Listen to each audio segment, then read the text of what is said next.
Bizning tanamiz faqat uxlayotgan vaqtimizdagina qayta tiklanadi.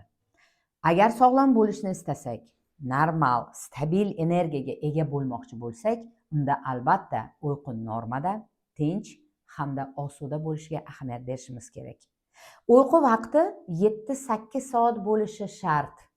Har bir organni o'zini o'zi tozalash vaqti bor. Agar soat 21 dan 23 gacha uxlashga yotish imkoningiz bo'lmasa, bu o't qopi o'zini o'zi tozalash vaqti.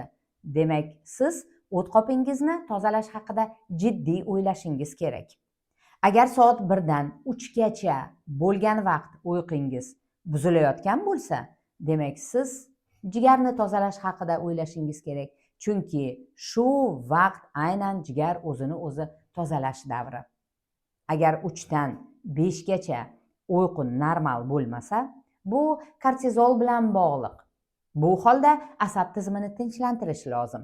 Shu bilan birga uyqu gigiyenasiga amal qilish juddalar muhim.